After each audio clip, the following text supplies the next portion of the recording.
Hello and welcome to our Wellness Matters Talk, Self-Care for Helping Professionals. My name is Nicole Imgrand and I'm the owner and director of River's Edge Counseling Center. We have been doing these Wellness Matters talks for about 7 years now. Prior to this past year, we would hold them in person at our center, but we're doing things a little bit differently now, and it's turned out really well because we've been able to welcome more people each time. And this is, I think, about our 25th or 6th webinar that we've done this year. And all of our webinars are located on our website on the blog or the event page. So you're welcome to look at some of the past titles and see if something will be helpful to you. You're also welcome to join us for any of our upcoming talks. We have 3 or 4 yet this spring, and they are listed on our website as well. Our presenter today is Amy Wolgemuth. Amy is a practicum student at River's Edge Counseling.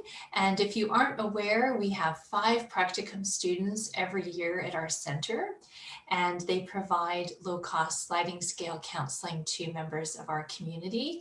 And it's something that we love to do, to be involved in supervision and teaching, and it's a way for us to give back to our profession as well as the community. And this year, it is our pleasure to have on our team Amy. And Amy works from a client-centered, strength-based approach. Prior to her master's studies, Amy worked at the University of Alberta doing research for the Integrative Health Institute. And previous to this, she worked for a nonprofit helping children who had been diagnosed with cancer and their families. Well, Amy, with that, I'm going to turn it over to you. And while you're putting your slides up, I'm just going to let people know that the presentation is about 45 or so minutes long. And at the end of the presentation, we'll have a bit of a Q&A with Amy if you're able to stick around. I'll be monitoring the chat as we go. You can also make comments in the Q&A box, and we will get to them at the end of Amy's presentation. Good. Thanks, Nicole.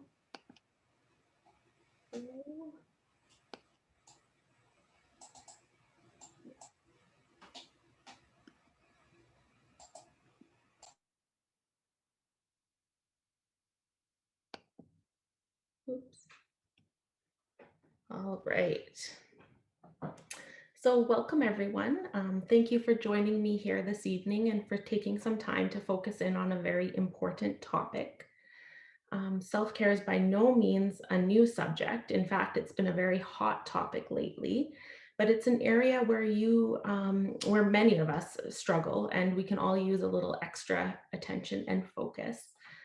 As a master's student new to this counseling field, this is an area that I've really had to work on, and I wanted to share some of the practices that I've found useful.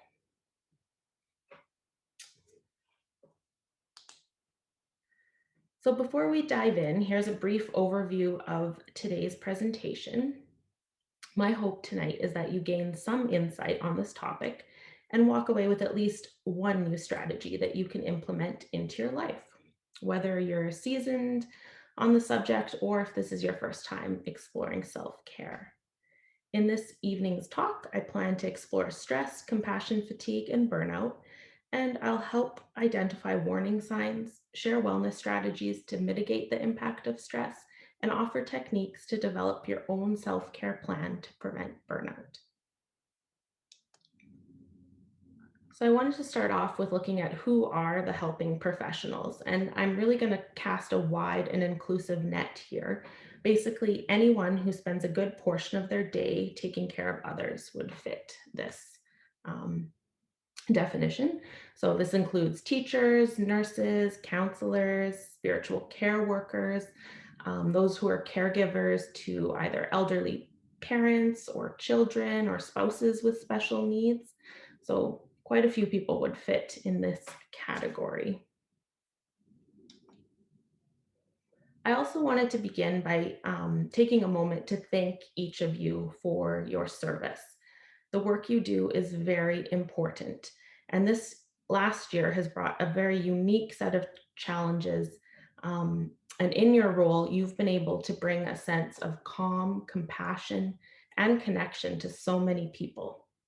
While you were probably also struggling with your own stress and high demands, lack of resources. So your efforts are appreciated.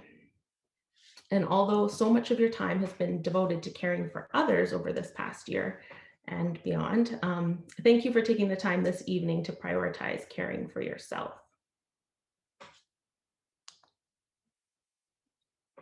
So I know this graph is a little bit busy, but I'll try and explain it. I wanted to focus a little bit on the research that's coming out in regards to COVID-19 and how the pandemic has impacted our well-being.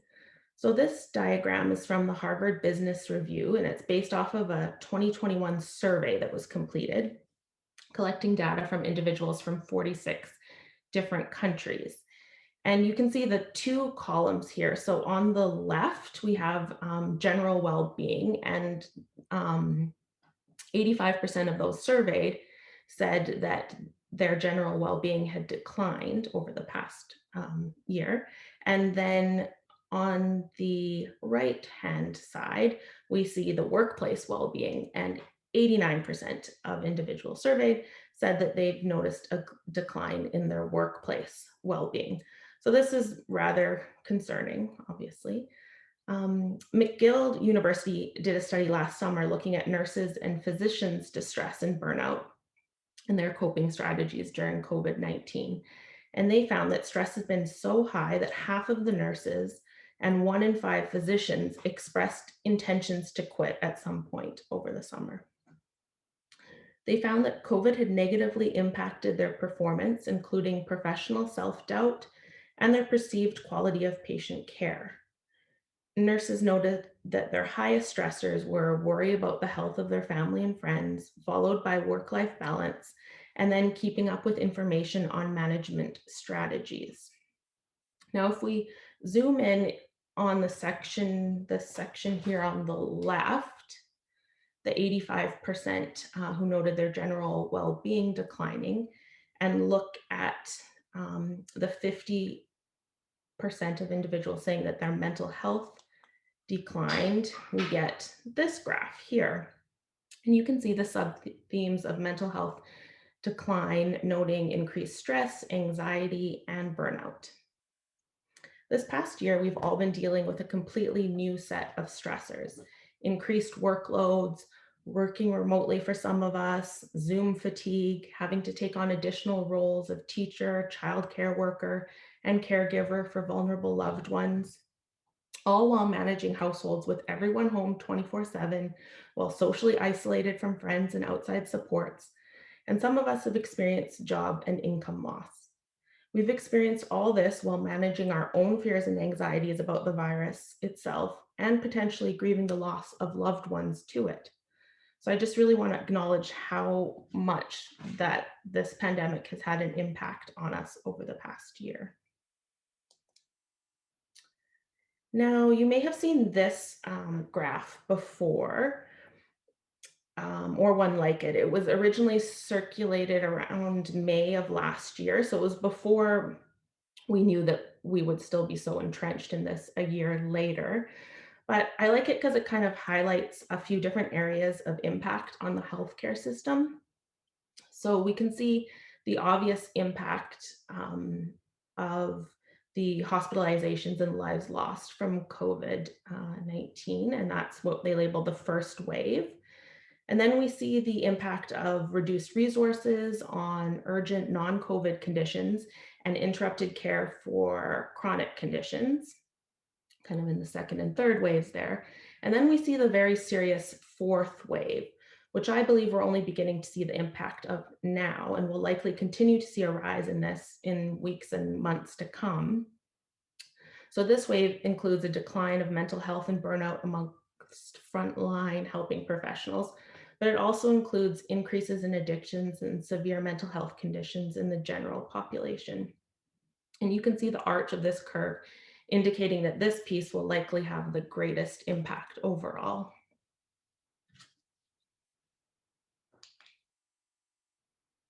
So I think it's important to note that while we're all living through this pandemic together, our experiences of it are very different, and we all struggle with a unique set of challenges. So stress, we've all experienced it, and there's many ways that you could look at stress, but for the purposes of this presentation, we're going to look at it from Richard Lazarus's transactional model of stress and coping, where stress is seen as a transaction between the individual and their environment. And essentially, stress is the psychological and or physiological dysregulation that occurs when environmental demands outweigh an individual's available resources and coping strategies. So you can see in this definition, there's two important pieces. The first piece is the cognitive appraisal, that we view the event or stressor as significant to our well-being. We view it as presenting a threat or a challenge or loss. And then the second piece that's important in this definition is the individual's assessment of their coping resources. So, do we have what we need to cope with whatever the stressor is? And these two things together will determine if an event is stressful or not. So, here are some of the symptoms of a psychological acute stress response. So we can, which can result in cognitive, emotional, physical, and behavioral changes. Stress can have a lasting impact on our bodies, leading to headaches, digestive issues, muscle tension, fatigue, cardiovascular issues, and it can weaken our immune system.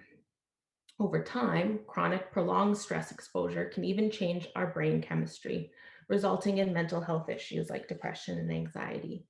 This is especially problematic for helping professionals who care for others daily and who may struggle to balance self care with everyday priorities and obligations.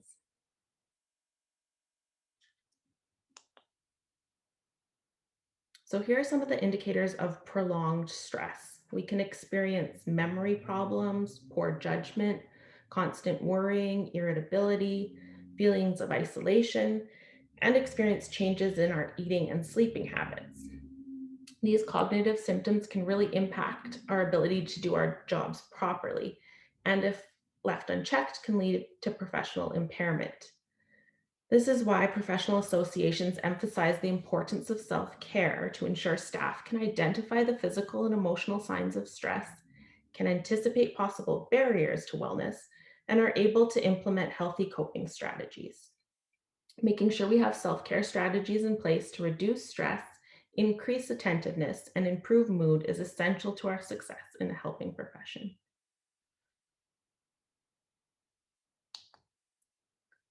So it's important to remember that stress isn't always bad. It just depends on our ability to cope. So this video will help highlight that point. Stress is usually seen as something we need to avoid. This is not true.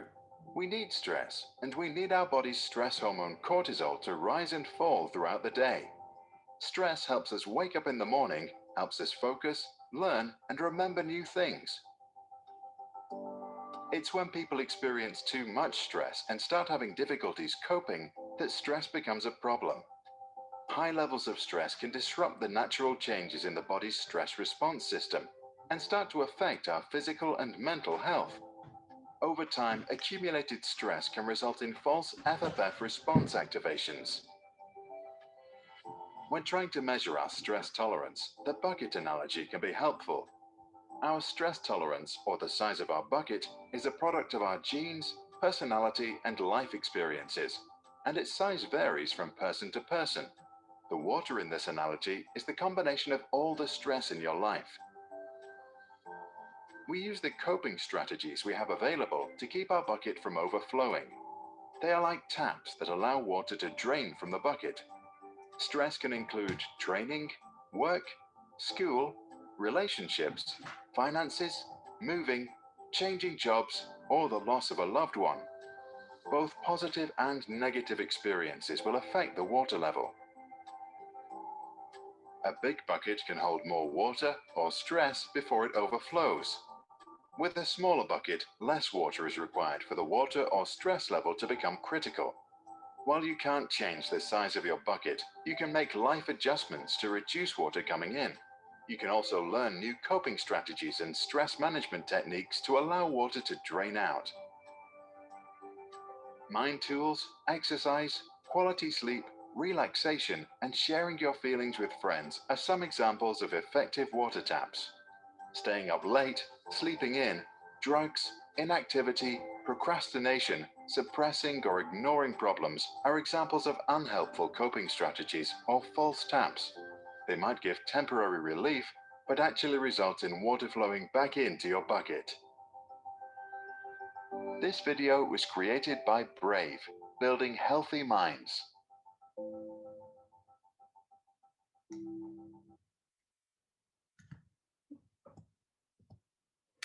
So like the video explained, when our buckets are overflowing with stress, we are at risk of burning out. Burnout tends to happen gradually as a result of prolonged stress. We all have different abilities to handle stress or different size buckets, and we have different breaking points. For me, the first signs I notice of burnout are when I become irritable with those around me and feel easily overwhelmed and have no motivation.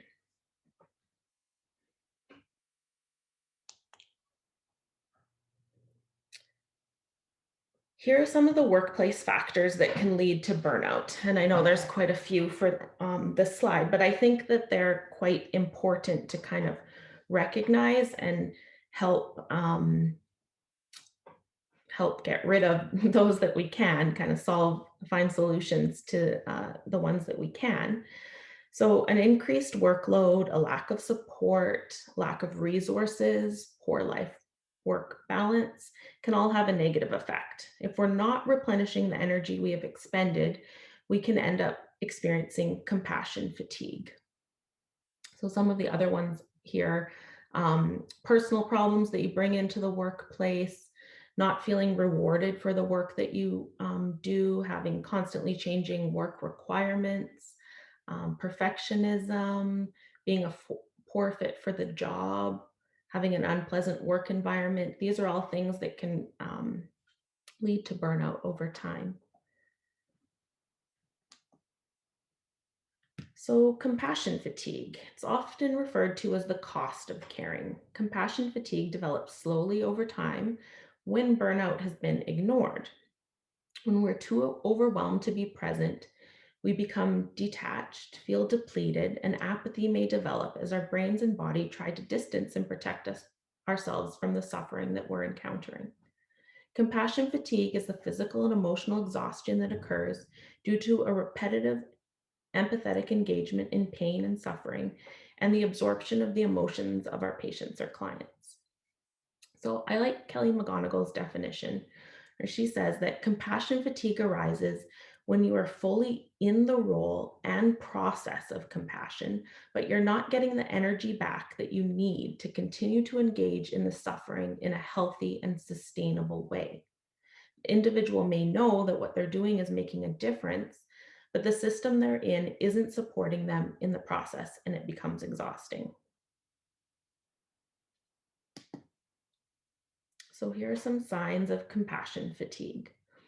And professionals who experience compassion fatigue have reduced ability or interest in engaging empathetically and may manifest symptoms including a lack of energy and enthusiasm, irritability, sadness, and detachment. In a 2013 study by Ray and colleagues, they examined burnout among frontline mental health care professionals. They suggested that caring for patients, system problems, and personal issues are all factors that can trigger compassion fatigue and burnout. A history of trauma, work-life satisfaction, part-time versus full-time work, and years of work experience were all important factors in the development of compassion fatigue.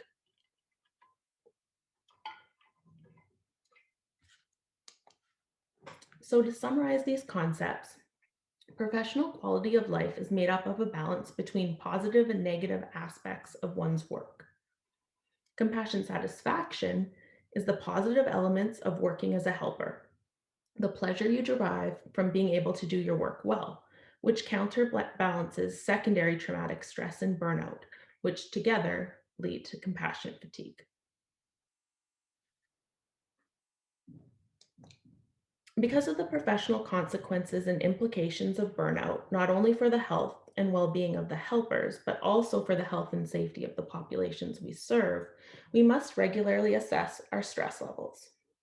It's important to recognize the signs unique to you, as we all experience this a little differently. The professional quality of life measure is one tool that you can use to regularly check in with yourself. We not only have an ethical responsibility to monitor ourselves and recognize the signs of burnout, but we also should check in on our coworkers to ensure that burnout and compassion fatigue do not negatively impact the care we offer to our clients and patients. So here are some of the warning signs that we can be mindful of so that we can recognize when we need to increase our self-care practices. We should use extra caution if we find ourselves self-medicating, have experienced recent life stressors such as illness, personal loss, relationship difficulties, financial problems, or legal troubles. Some of the most important signs I have noticed is having trouble falling asleep at night, feeling emotionally exhausted or drained after meeting with certain clients, or not being present or fully engaged with them in session.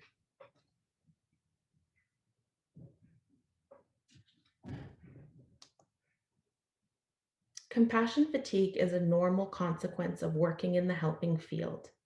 The best way to address compassion fatigue is to develop excellent self-care strategies, as well as an early warning system that lets you know that you're moving into the caution zone and starting to experience burnout. The expectation that we can be immersed in the suffering and loss daily and not be touched by it is as unrealistic as expecting to be able to walk through water without getting wet. That being said, you can't pour from an empty cup. So the next half of the presentation is all about filling your cup or adding draining holes to your stress bucket with self-care. So the World Health Organization says that self-care refers to activities individuals, families, and communities undertake with the intention of enhancing health, preventing disease, limiting illness, and restoring health. Adding self-care into one's daily routine reduces stress, decreases the chance of mental and physical ailments, increases productivity, and inspires positive emotions.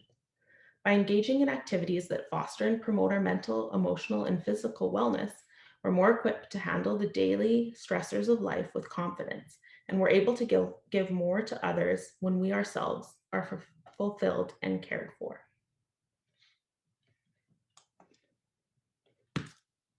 So these are three important pieces of self-care for helping professionals. So the first piece is the awareness to understand your typical stress response and triggers, and that's the part of the presentation we just went over. The second part is to decrease stress responsivity, so activities that elicit the relaxation response. We'll look at those. And then developing adaptive strategies. So this includes ways to reframe thoughts towards healthy coping and health promoting behaviors, such as healthy eating, exercise, and sleep. So we're going to look at those first. I'll call these the wellness basics. So essentially, if we think of Maslow's hierarchy of needs, these are kind of the items found on the bottom of the pyramid. So ensuring we get enough sleep, 7 to 8 hours a night, consuming healthy and nutritious food, staying hydrated, moving your body to get those endorphins released, spending time in nature and other calming environments. These can all be very powerful forms of self-care. Then we have relaxation practices. So these are some of the techniques that we can implement to decrease the responsivity to stress, improve our emotional well-being, reduce stress and anxiety, and to improve our overall health. Spending deliberate and intentional time with ourselves to process and reflect on what we're experiencing and what our needs are. I won't go into too much detail into any of these strategies, because I think a lot of these topics are covered in other presentations that you can find um, in the archive of previous Wellness Matters talks. Um, but this can be as simple as a loving kindness meditation, which you see here. They don't have to be long, complicated practices, but just a short meditation in your day could make a big difference over time. And mindfulness is a particularly useful practice for those in the helping professions, because with the practice of mindfulness, we can remain empathetic, letting ourselves feel our patient's pain without and suffering without absorbing it as if it were our own. As we practice mindfulness regularly, we notice that our emotions can come and go without leaving so much residue. Mindfulness also helps us to become more flexible. This means we're more likely to recognize opportunities for relaxation and enjoyment that might otherwise pass us by. Another important aspect of self-care is having boundaries in the workplace. So many of the relaxation techniques that were just listed could be practiced in a workplace. But some additional ideas include being sure to schedule breaks, allowing time between your different activities of the day, adding movement or a walk in if you can, having time to debrief with colleagues, especially over the past year, frontline healthcare staff. This is a very important aspect of self-care in the workplace. Another thing I wanted to touch on are transition rituals. Now, I know during COVID, some of you may only be transitioning a few steps, from the kitchen island to the living room. And this can make the separation from work to home a little more challenging. But some of the suggestions could still work between the working time and the home time to kind of really add a divide in there. Some examples could be listening to music, even if it's not on the drive, just somewhere in your home, lighting a candle or a special scent to transition, going for a walk or a run, changing into more cozy clothing, perhaps having a bath or a shower, doing some gardening or some other activity just to signal that it's time to transition from one activity to the next, to really keep work and home life separate as much as possible. And then once you are home, it's important to leave your work. So turning off your phone notifications, really connecting with friends consistently. Obviously, we've had to get very creative with the ways that we are able to do that. But still maintaining that as part of your daily life is important. Intentional time with your family, snuggling with your pet, engaging in personal therapy can be a great form of self-care. And then being sure to schedule time away from the other people in your household, away from work, with just yourself, I would say are important forms of self-care. So now I just wanted to take a look at the self-care wheel. So this is a great way to kind of plan out a self-care strategy for you to use in times of stress. Thinking kind of in advance of areas or specific activities, I guess, that you like to engage in each one of these different areas can be helpful, because in the moments of stress, it might be hard to think of some go-to activities, but if you have that planned out, it can be helpful. So there's, you can divide this into different categories like she has here. This is Olga Phoenix on her website. And she has this one that's filled in, but there's also a blank one that you could just print off and fill in yourself. So some of the activities here, I'm just gonna actually, we'll go to this. This is a blank one. Just the wheel with the different areas. And for social, for example, whether that is going for a walk with a friend or hanging out with some pets or um, I know the social activities are a little harder right now during COVID, but getting creative, a Zoom call with friends, playing a game over Zoom, those sorts of things. So social activities. I don't want to go into too many of these because I know you can all think up physical self-care, sleeping, eating healthy, going on walks, workouts, those sorts of things. Emotional, taking time to play, really nurturing that inner child, laughing, being creative, listening to music. Um, they're also personal, right? We all have different things. I personally love bubble baths and massages and spending time in nature. But if you could take a few moments to really think up a few activities that you really enjoy in each one of these areas and take the time to fill in a self-care balance wheel that you can use whenever you feel like you need a little more self-care in your life.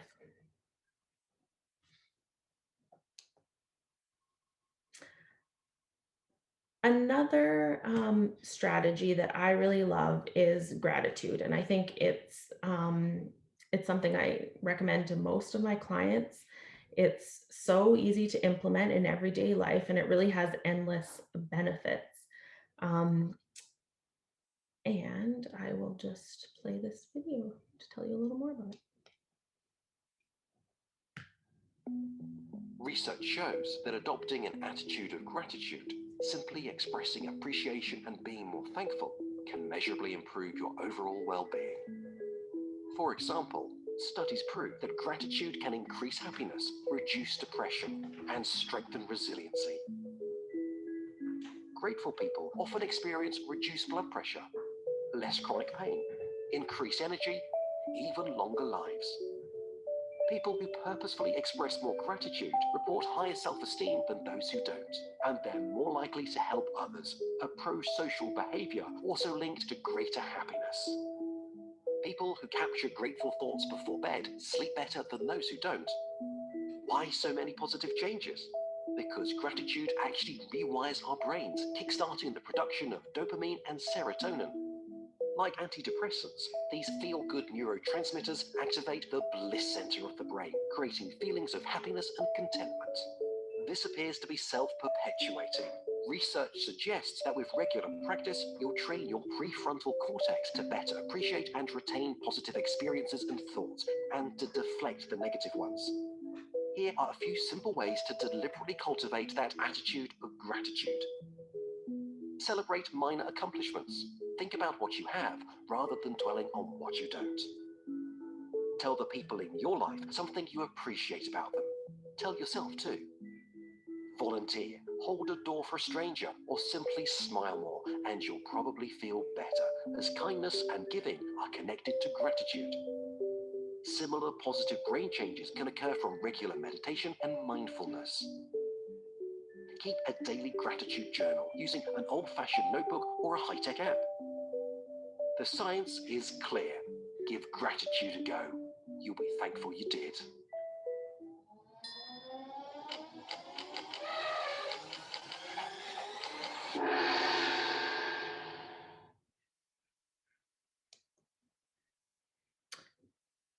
So you can also try and think of gratitude related to your workplace and some things you're grateful for about your job. If you're worried about burnout and those sorts of things. even though it's a quick technique, it can have such lasting benefits, and it literally rewires our brains to be more aware of the blessings in our lives. And that's why I think I like it so much, because when we focus on the negative thoughts, we tend to start seeing negativity everywhere. But if we're focusing on gratitude, we really start to see the positives. And that gratitude practice can really help shift our mindset into a positive space. So for me, I take 5 to 10 minutes every morning and I write down 5 things I'm grateful for that happened within the last 24 hours. So, not big things, usually small things like a beautiful sunset or um, a walk with a friend or whatever it is. And then the great thing about it is when you know you're doing it every morning, you really start to look for the pieces of gratitude in your day, and you really start to notice them, knowing, oh, this is one I'm going to write down tomorrow. And then here are just some of the benefits, as the video said. Again, enhancing self esteem, improves physical health, better sleep, greater empathy, and it really doesn't need to take longer than 5 minutes a day. So I think it's something that everybody can implement. Another great self-care activity that I love is going for walks in nature. And this is a study that was done at Stanford. And they took 2 groups of participants and randomly assigned them to either a 90-minute nature walk or a 90-minute walk in an urban setting. So in the top left picture, that is the nature walk route. And then underneath it, you have the urban route. And they went for walks for 90 minutes. And what they noticed, they were looking specifically on ruminating behaviors. And what they noticed is that those who went on the nature walk route um, had substantially less ruminating behaviors than those in the urban route. And so those are the thoughts that are quite common in individuals who have depression, just those kind of thoughts that go over and over. And so just a 90-minute walk seemed to have quite an impact. And so while a walk I don't want to say a walk in an urban setting is a bad thing, a walk is still a good thing. But when we're getting that time in nature, seeing, the trees and the shrubs, it can really help improve our mental health. And so I think it's a great form of self-care, and it's something that we can do in these COVID times when, we're less able to do the other physical, going to the gym. Well, maybe we can now, but many of the things we used to rely on for self-care. There's lots of research on the nature's impact on our mental health, improves our short-term memory, helps reduce inflammation, reduces fatigue, helps us overcome depression and anxiety, can help our capacity to focus, enhances creativity, lowers blood pressure. So quite a few benefits there.